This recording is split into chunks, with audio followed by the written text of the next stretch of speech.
Assalamualaikum warahmatullahi wabarakatuh. Salam rahayu untuk kita semua.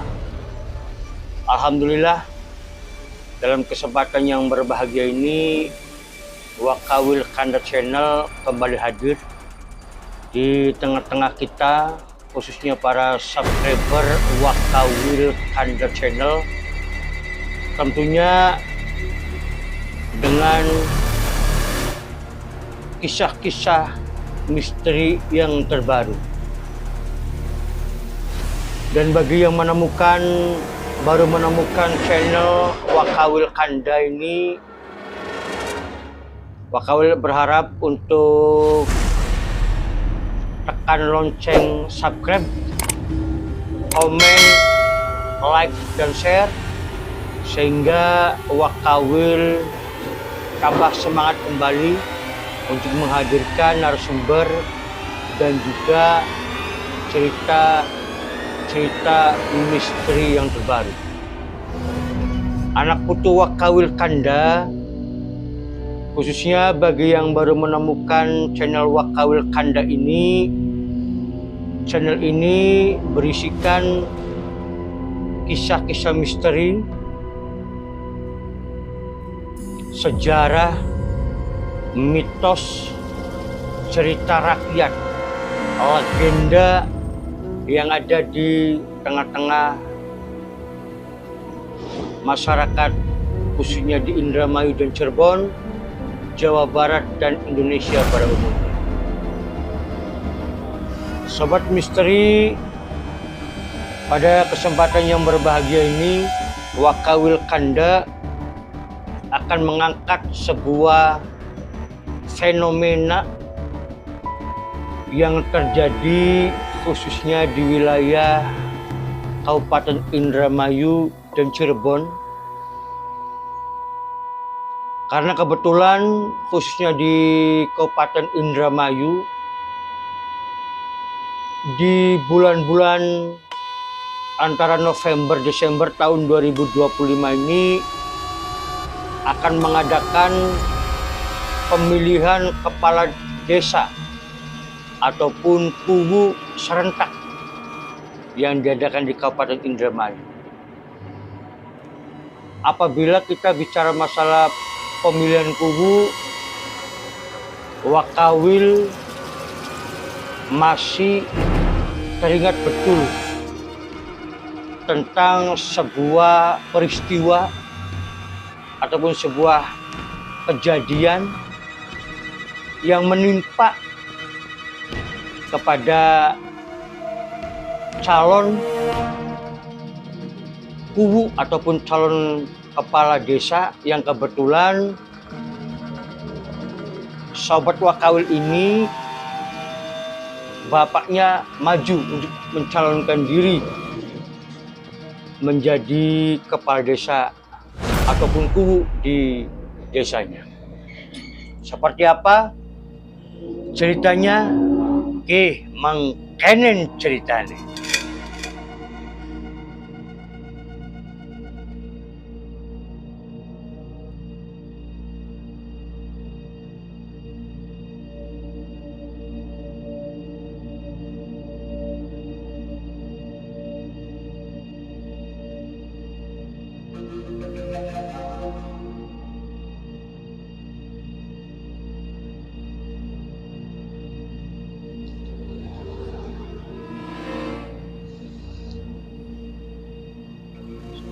Sobat misteri dimanapun Anda berada, kejadian ini kurang lebih di tahun 2020, tahun 2020-an, lebih tepatnya antara tahun 2020 tahun 2021. Kebetulan sahabat Wakawil ini mempunyai bapak yang menjadi kandidat calon kepala desa ataupun kubu di sebuah kampung di Kabupaten Indramayu. Dan bukan menjadi rahasia umum, bahkan 1 tahun, bahkan lebih dari 1 tahun para kandidat ini sudah yang melakukan kampanye ke berbagai kalangan, mulai dari pemuda, tokoh petani, tokoh masyarakat, alim ulama, dan lain sebagainya. Dan itu juga dilakukan oleh bapaknya sahabat Wakawil. Sebut saja sahabat Wakawil ini bernama Ujang, dan bapaknya ini bernama Mangkaryo. Pada awalnya Mangkaryo ini memang tidak punya niatan untuk mencalonkan diri menjadi kuwu di desanya, karena hampir separuh hidupnya Mangkaryo ini hobinya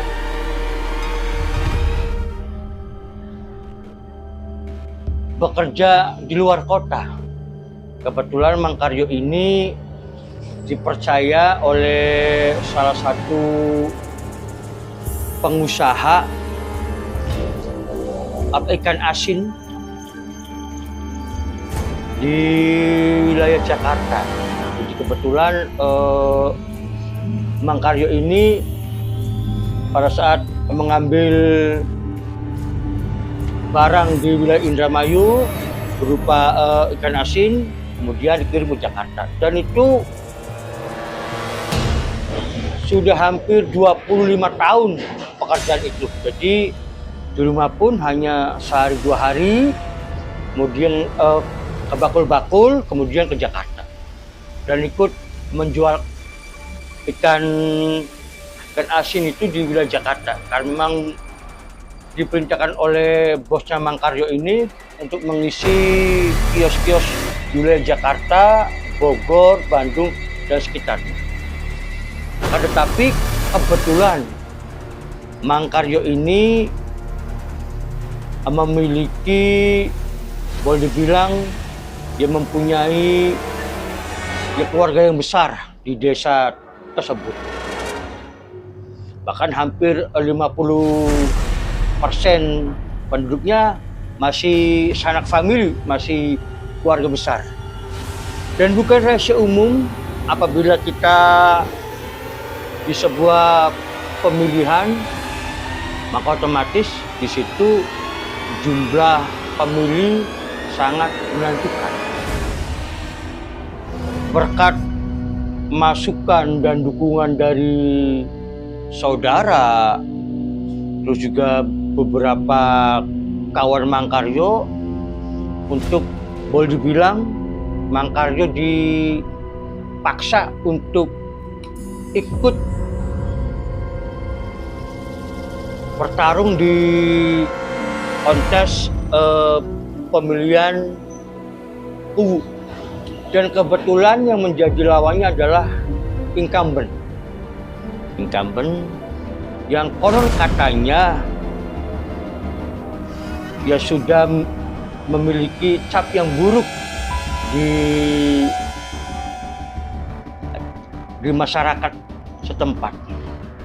Dengan berbagai macam pertimbangan, akhirnya Mangkaryo ini dengan terpaksa, oke, saya ikut. Dengan kurang lebih 1 tahun sebelum hari H, Mangkaryo ini sudah mendeklarasikan, khususnya jadi keluarga besarnya, insya Allah akan siap maju ikut bertarung di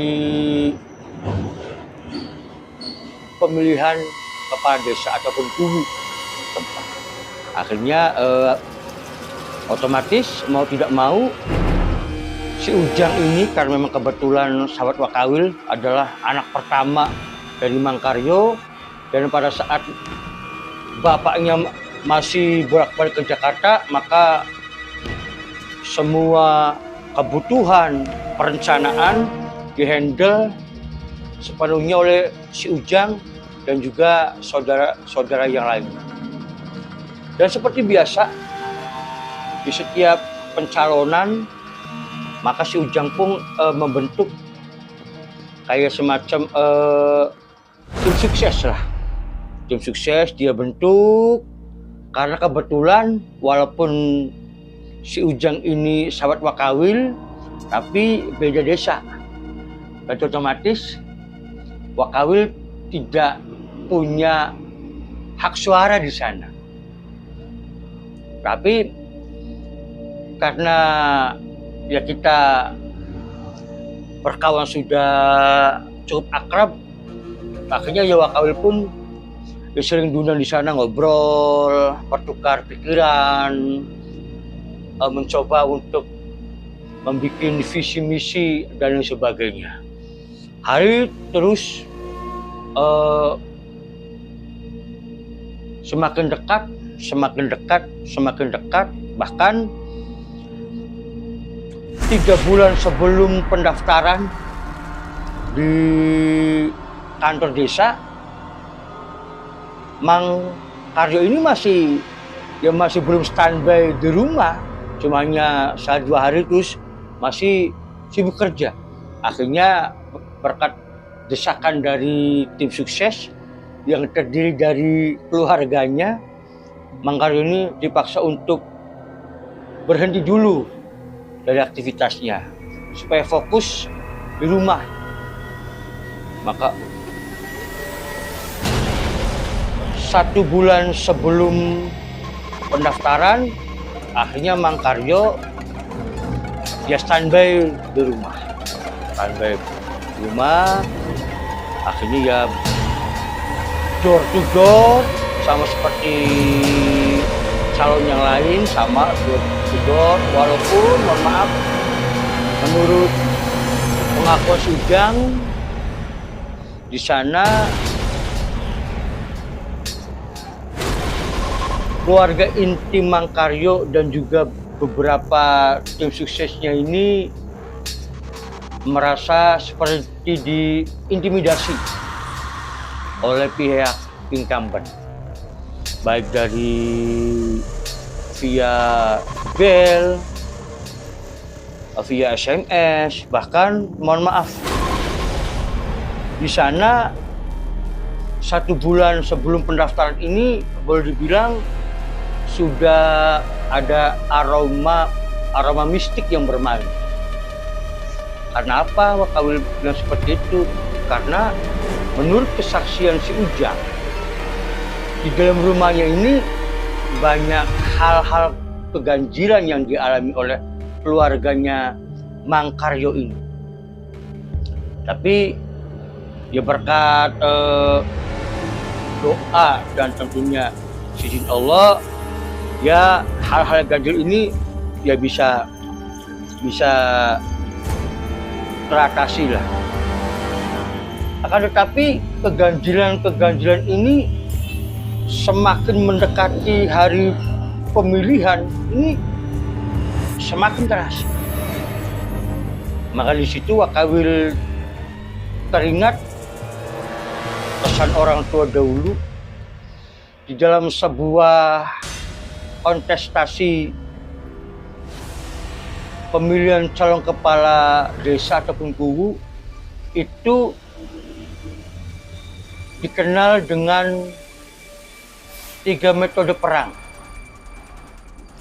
Yang pertama adalah perang politik, yang kedua adalah perang taktik, dan yang ketiga adalah perang mistik. Bahasa ini ya sering diutarakan oleh orang tua zaman dulu, terutama mendekati hari-hari pemilihan. Maka di situ Mang Karyo pun diberikan masukan kepada tim sukses agar Mang Karyo boleh dibilang untuk mencari pegangan lah, untuk mencari orang pintar, di mana untuk menangkal hal-hal mistik. Karena menurut pengakuan si Ujang, untuk hitung-hitungan kasat mata, dia dihitung dari jumlah pemilih yang masih famili, ini lebih dari 50%. Dan kebetulan pada waktu itu hanya 2 kandidat yang maju. Maka boleh dibilang dengan PD-nya, insya Allah kayaknya menang. Seperti itu. Nah, akhirnya pada kurang lebih 1 minggu menjelang hari pemilihan, keganjilan itu sudah mulai dirasakan oleh Mang Karyo. Bahkan menurut si Ujang, ya rumah dan halaman Mang Karyo ini walaupun di sana banyak orang, pada saat di pagi hari, terutama antar habis subuh, ini pasti ya beliau menemukan bungkusan kain hitam. Setiap hari, terutama 1 minggu menjelang hari H. Akan tetapi kebetulan Mang Karyo ini sangat fanatik akan hal-hal seperti itu. Bahkan istrinya Mang Karyo, orang tuanya Mang Karyo pun boleh dibilang sudah kewalahan untuk membujuk Mang Karyo untuk mencari orang pintar. Karena memang Mang Karyo punya pemikiran percaya sepenuhnya kepada Allah. Karena apapun yang terjadi di muka bumi ini tentunya sudah ditakdirkan oleh Allah. Itu pegangan Mang Karyo. Akhirnya keluarga pun sudah pasrah dengan pendirian Mang Karyo. Dan justru 3 hari menjelang hari H, Mang Karyo ini tanpa sebab musabab, bahkan lagi ngobrol di sebuah forum dengan para tim sukses dan pendukungnya, tiba-tiba Mang Karyo ini lagi enak duduk terjatuh dan sampai mohon maaf keluar cairan dari mulut dan hidung Mang Karyo. Maka di situ panik semuanya.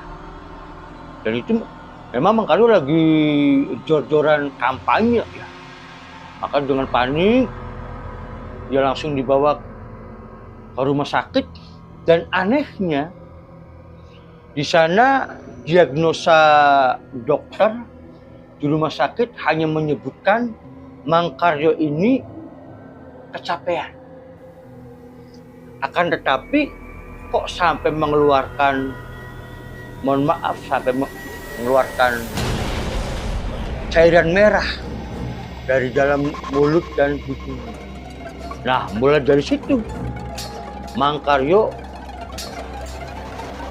kondisinya semakin ngedrop.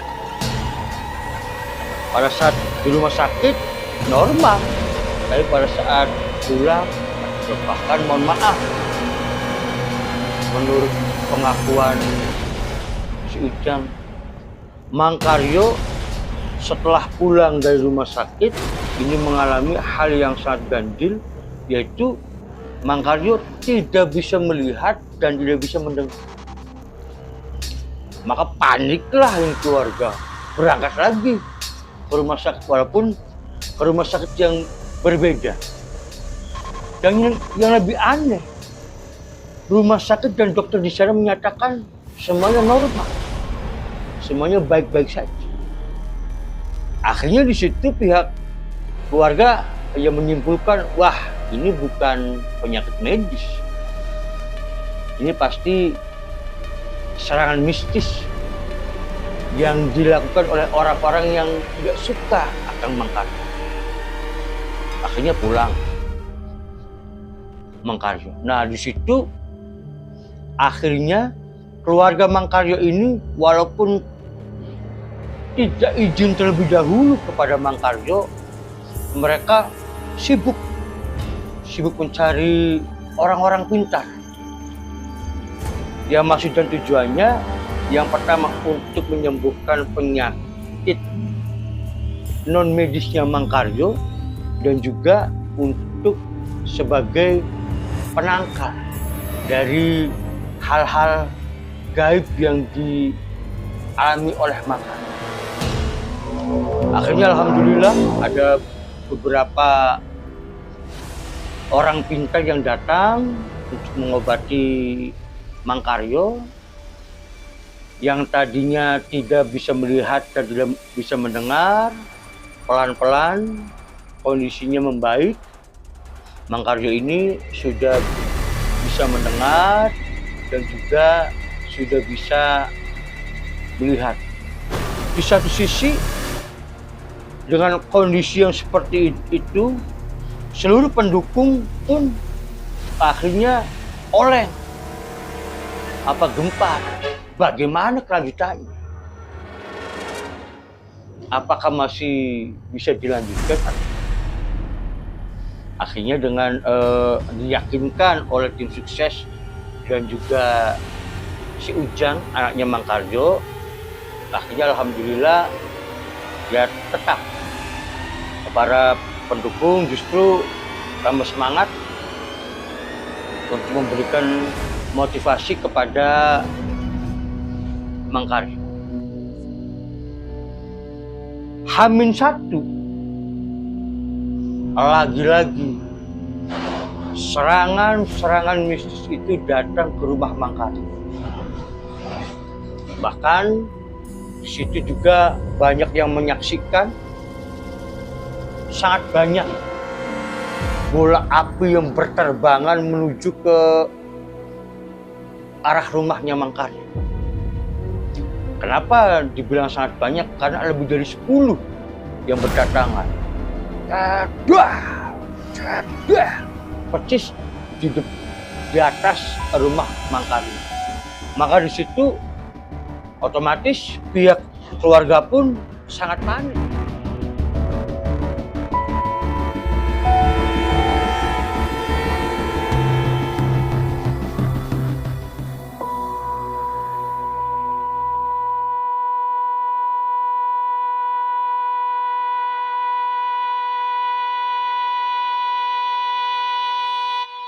Terutama dengan keselamatan dari Mangkaryo ini. Dan lagi-lagi pada malam itu dihadirkan kembali orang-orang pintar, boleh dibilang untuk menjaga ataupun membentengi Mangkaryo dari hal-hal negatif, terutama serangan-serangan mistis yang dilakukan oleh orang-orang yang tidak suka dengan Mangkaryo. Sampai di pagi hari, saat menjelang pemilihan, seperti biasa kalau kita di kampung, pendukung sebelum menuju ke tempat pemungutan suara, biasanya kan di kantor desa itu berduyun-duyun ke rumah calon kubu, paling tidak untuk mengambil sarapan. Jadi ya sudah banyak yang mengambil, dan pada jam-jam tertentu si calon kubu ini datang ke tempat pemilihan kubu ini, dan biasanya naik di atas panggung. Jadi kalau di Indramayu itu ada sebuah tradisi biasanya di halaman ataupun di tempat pemilihan umum itu ada sebuah panggung, dan di atas panggung itu duduk calon-calon. Kalau misalnya ada 2 ya tentunya panggung itu ada 2 calon. Kalau 3 ya 3 terus seterusnya di sana. Kemenangan Haji Sudarji adalah kemenangan kita semua. Itu kesuksesan Haji Sudarji adalah kesuksesan kita semua. Itu kekalahan Haji Sudarji sila kopi isi. Awal semangat.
Ngiring gulon.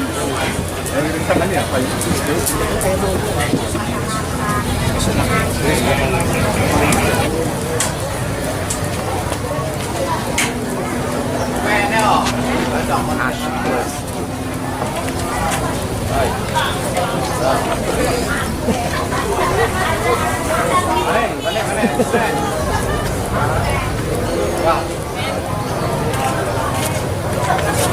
Dan pada saat Mangkaryo ini akan berangkat untuk menuju ke panggung, ini cuaca boleh dibilang cukup terang. Akan tetapi pada saat Mangkaryo akan keluar pintu rumah,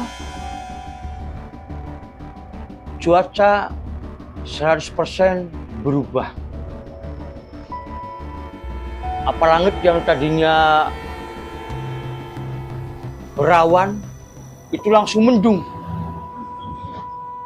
langsung hujan disertai dengan petir yang sangat besar. Maka di situ si Ujang pun sudah punya firasat, ya Allah ada apa lagi. Akan tetapi walaupun dengan hujan, si Mangkaryo ini diiringi oleh para keluarga dan juga pendukungnya terus dengan membaca sholawat, syahadat, terus menuju ke panggung. Dan yang lebih anehnya, 100 meter dari lokasi pemilihan ini tidak ada hujan satu tetes pun. Cuaca normal. Dan cuaca mendung, hujan disertai dengan badai petir itu hanya di sekitar rumah Mangkaryo. Justru di sini ya Mangkaryo pun dengan merasa bersalah akhirnya mengaku bahwa memang ini bukan kejadian yang normal. Ini pasti ada sesuatu. Akhirnya di situ ya keluarganya Mang Yanto sekali lagi mencari orang-orang yang dianggap bisa lah untuk menyelesaikan masalah ini. Terus masyarakat banyak yang berdatangan dengan yel-yel mereka, baik itu pendukung dari Mangkaryo maupun pendukung dari incumbent. Akhirnya jam 12 Mangkaryo ini pulang kembali ke rumah, lagi-lagi kawal oleh para keluarga dan pendukungnya untuk keselamatan Mangkaryo sampai masuk ke dalam rumah. Akhirnya alhamdulillah beres masuk dalam. Dan waktu penghitungan suara pun dilaksanakan. Biasanya waktu penghitungan suara itu antara jam 1 siang sampai dengan selesai. Nah, di sana masih keinget betul menurut yang disampaikan oleh si Ujang, anaknya Mang Yanto ini. Di sana itu ada 6 kotak. Ada 6 kotak. 3 kotak laki-laki, 3 kotak perempuan. Untuk yang 3 kotak perempuan ini, 2 kotak dimenangkan mutlak oleh Mangkaryo. 1 kotak dimenangkan oleh incumbent. Nah, tinggal kotak yang ke 3, 4, dan 5, yaitu kotak untuk suara laki-laki. 1 kotak mutlak dimenangkan oleh Mangkaryo, 1 kotak mutlak dimenangkan oleh incumbent, dan 1 kotak yang terakhir di sini. Kejadian ganjil kembali terulang pada saat akan melaksanakan pembukaan kotak yang ke-6. Di sana hujan badai datang. Akhirnya panitia memutuskan untuk mengamankan kotak suara terlebih dahulu. Diamankan oleh panitia, tentunya dibantu oleh tim keamanan di sana, TNI Polri bantu, terus juga disaksikan oleh perwakilan dari masing-masing calon untuk mengamankan kotak suara dan dimasukkan ke dalam satu ruangan.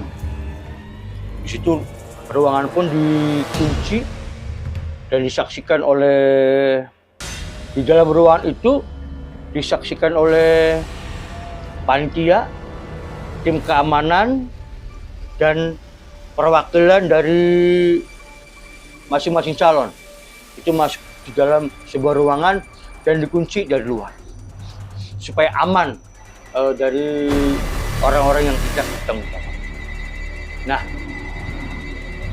setelah hujan sudah mulai reda, panitia mengumumkan siap untuk kembali melanjutkan pembukaan kotak yang terakhir dengan harap-harap cemas dan tentunya semua berdoa supaya masing-masing calonnya menang. Akhirnya dibuka, alhamdulillah kotak yang terakhir ini mutlak dimenangkan oleh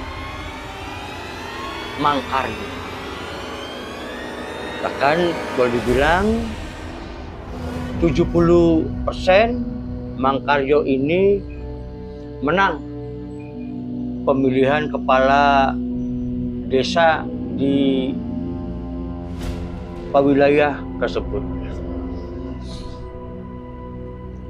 Setelah acara selesai, dan biasanya setelah dinyatakan pemenang oleh panitia, untuk proses kepelantikan ini biasanya ada waktu, ada jeda antara 2 sampai 3 bulan.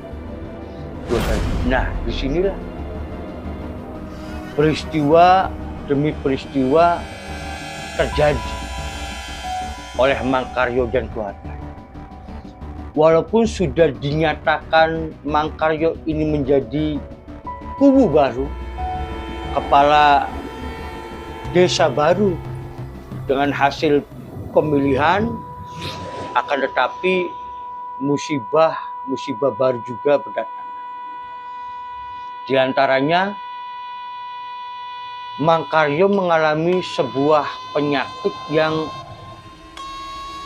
boleh dibilang yang tidak masuk akal. Kenapa seperti itu? Karena mohon maaf, perut Mangkaryo ini semakin hari semakin membesar. Semakin hari semakin membesar. Dan sama setelah dibawa ke rumah sakit, ditanyakan, hasilnya normal. Akan tetapi yang dirasakan oleh Mangkaryo ini, menurut pengakuan si Ujang, seperti diperas perut ini. Bahkan rasa seperti ditusuk-tusuk oleh paku. Itu yang dirasakan setiap waktu mengerang terus sampai mengerang. Bahkan sudah didatangkan beberapa tabib, beberapa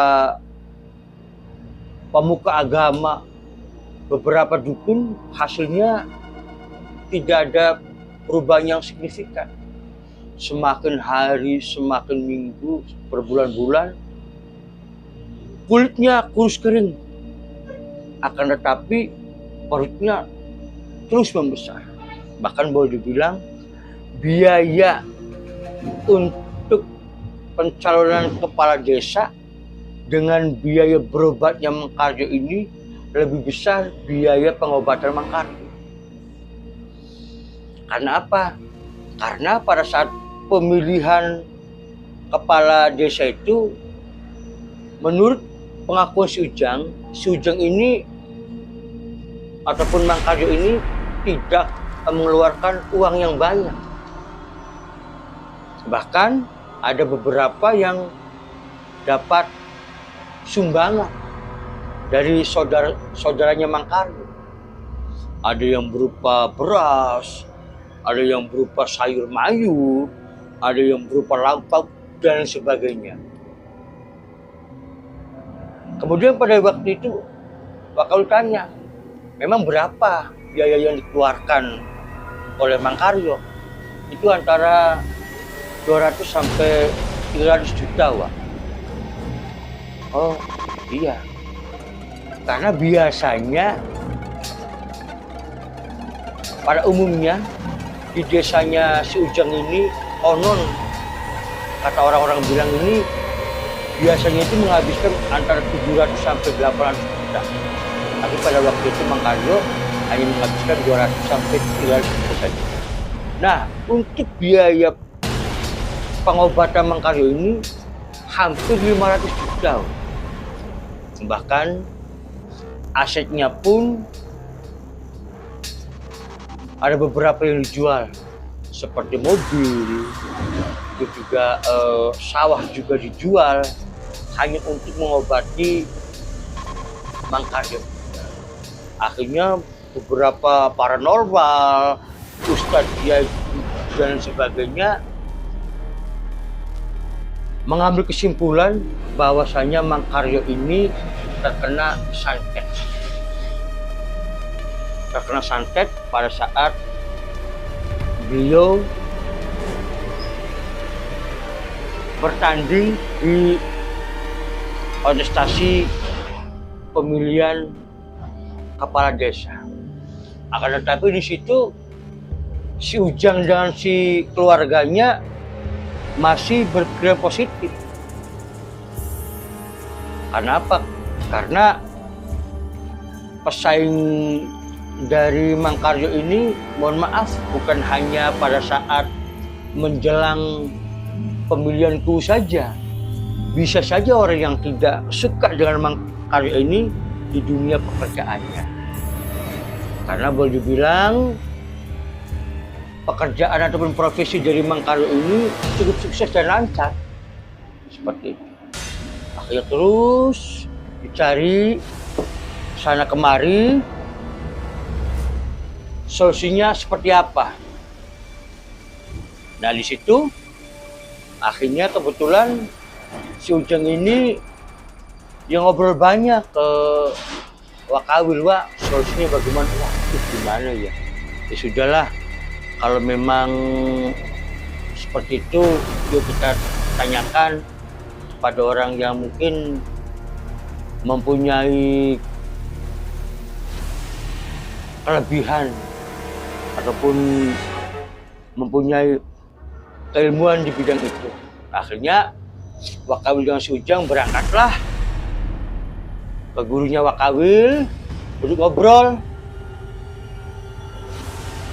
menceritakan kondisi yang terjadi yang dialami oleh Mang Karyo. Akhirnya di situ ngobrol panjang lebar. Akhirnya di sana muncul satu pernyataan yang memang Wakawil juga agak sedikit kaget, yaitu tentang santet lemah panguragan.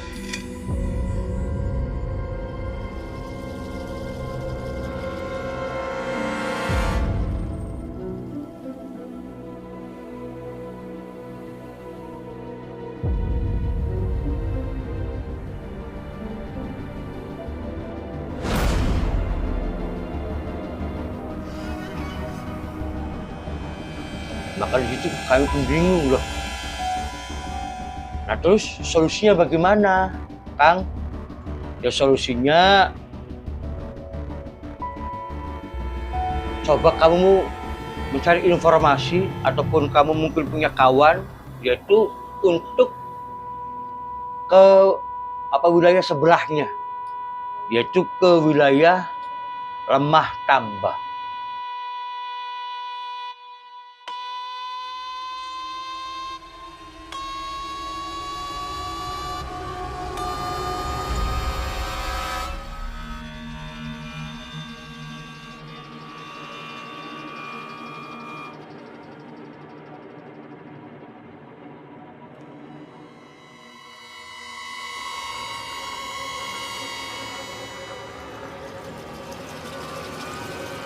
Ya memang antara desa Panguragan dengan Lemah Tambah ini berdekatan di sana. Berdekatan di sana. Dan konon katanya para pini sepuh ini menyebutkan bahwasanya Lemah Tambah yang berada di Kabupaten Cirebon, Jawa Barat ini memiliki beberapa khasiat. Sebab dilihat dari suku kata yaitu lemah dan tambah. Lemah ini menurut bahasa Cirebon. Sedangkan menurut bahasa nasional yang namanya lemah ini adalah tanah. Dan tambah ini adalah obat. Berarti kalau digabungkan dua suku kata ini, lemah tambah berarti sama dengan tanah obat. Nah, terus bagaimana? Ya sudah, kamu secepatnya untuk berziarah ke sana, lemah tambah, dan di sana kamu cari orang pintar atau boleh dibilang juru kunci, dan kamu sampaikan masalah kamu di sana. Oke? Akhirnya saya dengan si Ujang pun berangkat ke lokasi yang disebutkan tadi, yaitu di wilayah lemah tambah. Dan akhirnya setelah tanya-tanya, kami ditunjukkan arahnya sana. Akhirnya kita sudah sampai di wilayah lemah tambah. Kemudian kita di sana mencari-cari informasi. Akhirnya ditunjukkan kepada salah satu juru kunci di sana. Dan perlu sobat misteri dimanapun Anda berada ketahui bahwasanya di lokasi lemah tambah ini juru kuncinya lebih dari satu. Bahkan pada waktu itu kalau tidak salah ada 3 orang kan, tetapi kami disampaikan kepada seorang di sana.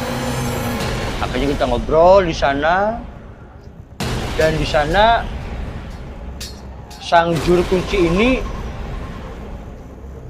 karena kebetulan kami nyampe itu pagi antara jam 8, jadi masih belum banyak tamu yang datang. Kami pun nyantai ngobrol, ngopi di sana. Bapak kunci ini menceritakan asal muasal kenapa wilayah ini dinamakan wilayah lemah tambah. Jadi sebelum wilayah tersebut dinamakan lemah tambah, pada dahulu kala tanah tersebut, desa tersebut ini terkenal dengan sebutan Cikujang. Jadi lemah tambah dahulu kala bernama desa Cikujang. Nah, dan konon katanya menurut cerita rakyat yang berkembang di wilayah Indramayu dan Cirebon, wilayah lemah tambah ini menjadi saksi pertarungan sayembara antara Nyimas Gandasari dengan Syekh Magelung Sakti. Itu di wilayah lemah tambah. Dan seperti yang tadi disebutkan, lemah tambah ini berarti tanah obat ataupun tanah yang menyembuhkan. Seperti itu. Dan di sana juga sangat banyak situs ya, ataupun tempat-tempat keramat di sana. Di lemah tambah itu ada tempat orang berziarah di sana. Dan konon katanya banyak yang meyakini orang yang mempunyai masalah kesehatan, terutama yang mengenai hal-hal gaib, ini bisa disembuhkan di desa lemah tambah. Karena tapi itu semua tentunya seizin Allah Subhanahu wa Ta'ala. Sobat misteri dimanapun Anda berada, kembali ke Mangkaryo. Alhamdulillah setelah kami ngobrol panjang lebar dengan juru kunci di sana, akhirnya lewat doa dan mungkin keramat dari Kiai Ramah Tamba dan tentunya seizin oleh Allah, akhirnya berangsur-angsur kesehatan dari Mangkaryo ini membaik. Yang pada awalnya Mangkaryo hanya mengkonsumsi air, pelan-pelan dengan beriringnya waktu, Mangkaryo sudah bisa mulai makan bubur, makan makanan yang lembut seperti itu. Terus berangsur-angsur akhirnya Mangkaryo dinyatakan sembuh seperti itu. Nah terus pertanyaannya, bagaimana dengan kelanjutan dari hasil yang raih Mangkaryo? Alhamdulillah Mangkaryo dilantik menjadi kepala desa di tempat tersebut. Sahabat Wakawil Kanda dimanapun Anda berada, sekali lagi pada saat khususnya di wilayah Indramayu Cirebon, pada saat menjelang pemilihan kepala desa ini boleh dibilang benar-benar sangat, terutama 2-1 hari menjelang hari H ini ada beberapa desa yang bahkan mohon maaf menutup seluruh akses masuk ke desanya, baik itu gang besar maupun gang kecil, semuanya diblokade. Dikhawatirkan banyak bahkan segelintir orang dari luar desa yang masuk. Dan mohon maaf, fenomena sampai detik ini masih terjadi di tengah-tengah kita. Gara-gara efek beda pilihan, banyak saudara yang menjadi putus. Bahkan hubungan darah pun menjadi putus antara adik kakak, antara orang tua dan anak. Bahkan wakawil menjumpai sendiri gara-gara beda pilihan, suami dan istri bercerai.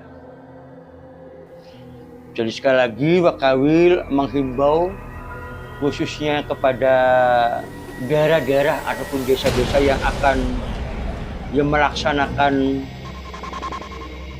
pemilihan kepala desa ataupun kubu, siapapun pemenangnya itu adalah pemimpin desa kita, dan yang kalah juga tentunya harus legowo, dan yang pasti yang ditamakan adalah ciptakan kondisi yang kondusif, yang aman dan nyaman. Dan selanjutnya Wakil juga akan sedikit membahas masalah santet guna-guna tanah Panguragan yang boleh dibilang informasi ini sudah cukup lama.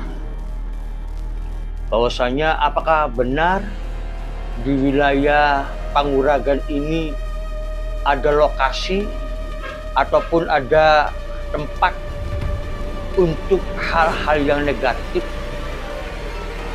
bahkan boleh dibilang hal-hal yang menjerumuskan. Setelah Wakawil tanya ke sana kemari, memang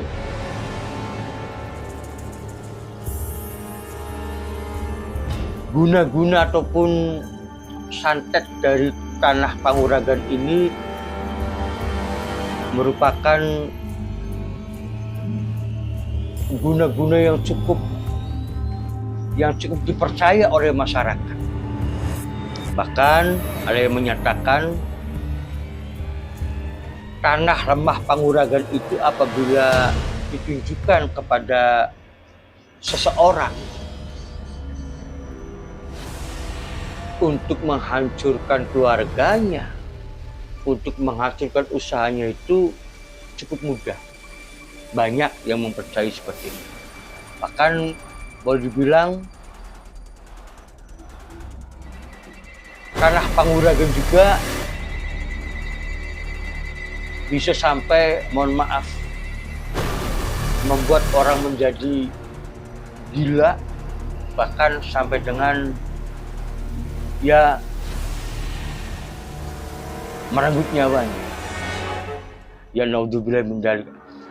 Tetapi sekali lagi kepercayaan itu dipercayakan kepada kita semua, dan seperti informasi yang Wakawil dapatkan bahwasanya kalau memang ada orang yang terindikasi mendapat serangan hal-hal mistis yang konon katanya dari tanah Panguragan, maka orang tua zaman dahulu juga sudah memberikan obat penawar, yaitu untuk mengobati ataupun penawar dari pengaruh negatif tanah Panguragan, yaitu harus dari tanah lemah tambah. Lokasinya sangat berdekatan. Jadi kalau kita dari wilayah Cirebon jalur utara, maka kita akan ke arah selatan, dan itu rutenya desa Panguragan, terus desa Lemah Tambah, itu sangat dekat.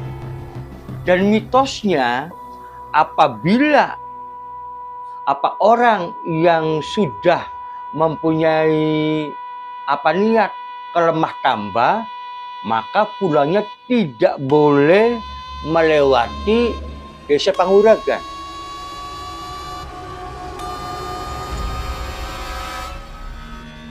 Maka pulangnya harus lurus ke arah selatan, dan terus kalau ke arah selatan itu nanti bertemu dengan jalur Pantura Nasional, yaitu ketemu dengan wilayah Arjawinangun, Kabupaten Cirebon. Nah, seperti itu. Kalau memang ada saudara kita ataupun orang yang kita kenal yang terindikasi mendapatkan serangan dari wilayah Panguragan, maka Wakawil sarankan untuk mencoba mencari penawarnya, mencari obatnya di wilayah Lemah Tambah. Dan sekali lagi bagi rekan-rekan subscriber Wakawil Kanda yang mungkin ingin menjadi narasumber, silakan untuk menghubungi nomor kontak yang di bawah ini. Dan sekali lagi, Wakawil bagi yang baru menemukan channel Wakawil Kanda ini, sekali lagi Wakawil mohon subscribe, komen, like, dan share. Dan semoga kita semua selalu dalam perlindungan Allah Subhanahu wa taala, dan semoga kita terhindar dari hal-hal yang tidak kita inginkan. Dan seperti biasa, kembang jelaus lempuyang kembang yang kuning. Sekian wakaul arpermios. Insyaallah kita bakal ketemu maning. Dan sekali lagi, kalau ada salah-salah kata, wakawil mohon maaf yang sebesar-besarnya. Akhirnya, wabillahi taufiq wal hidayah. Wassalamualaikum warahmatullahi wabarakatuh. Permios.